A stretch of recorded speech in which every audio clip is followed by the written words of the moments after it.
स्वागत है एक और कहानी में। आज हम सुनेंगे शिलांग की एक कहानी जहां एक लोकल मछुआ अकेला मछली पकड़ने की यात्रा पर गया और जंगल के बीच कुछ डरावना उसके सामने आया। तो लाइट्स ऑफ कीजिए, आराम से बैठिए और कहानी का मजा लीजिए। अगर आप हमारा चैनल पर नए हैं तो कृपया हमें सपोर्ट करने के लिए हमारे वीडियोस को लाइक करें, चैनल को सब्सक्राइब करें और अपने दोस्तों के साथ कहानियां शेयर करें। बहुत बहुत शुक्रिया।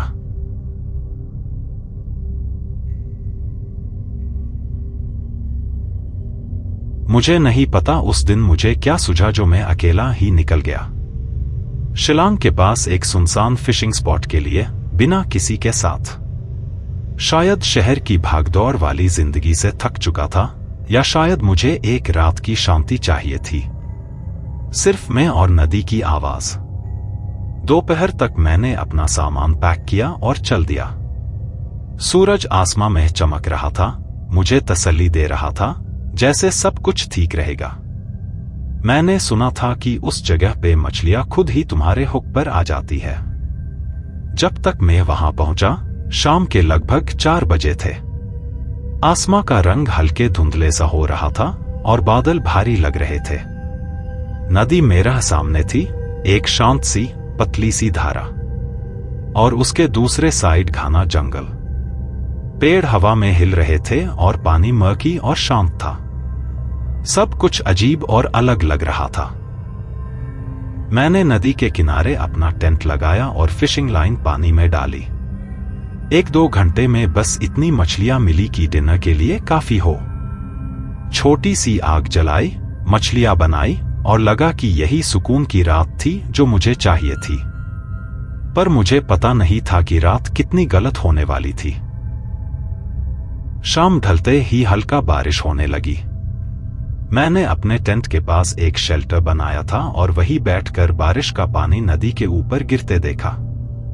हवा पेड़ों के बीच चीख रही थी और रात और ज्यादा गहन होती जा रही थी। मैंने अपने पकाए हुए खाने का मजा लिया और एक पल के लिए मुझे लगा कि सब ठीक था। लेकिन जैसे जैसे रात और गहरी होती गई, हवा में कुछ बदल सा गया। जंगल के सभी आवाजें बंद हो गई और सिर्फ हवा की सरसराहट बची थी। ऐसा लग रहा था जैसे जंगल अपनी सांस रोके खड़ा हो। मुझे एक अजीब सी बेचैनी हो रही थी, तो मैंने सोचा कि थोड़ा और फिशिंग कर लूं, शायद मन हल्का हो जाए। मैंने अपना लाइन पानी में डाला और शांत बैठ गया। तभी एक आवाज आई, एक ग्राउल, धीमी, भारी और इतनी पास कि मैं हिल गया। मैंने सोचा शायद गलत सुना है, लेकिन वो आवाज फिर से आई, इस बार ज्यादा जोर से, और जंगल में गूंज रही थी। मेरा हाथ कांपने लगे और मेरा दिल तेज धड़क रहा था। तब मैंने देखा, नदी के दूसरे किनारे एक पत्थर के ऊपर एक परछाई सी थी। वो बड़ा था, कम से कम 7 फुट, और उसका शरीर घने बालों से भरा हुआ था। वो बस वही खड़ा मुझे देख रहा था। उसका चेहरा मुझे नहीं दिख रहा था, लेकिन उसकी आंखें, जो मुझे घूर रही थी, मुझे महसूस हो रही थी। मैं तुरंत अपने टेंट की तरफ भागा और अपना कुल्हाड़ा उठा लिया।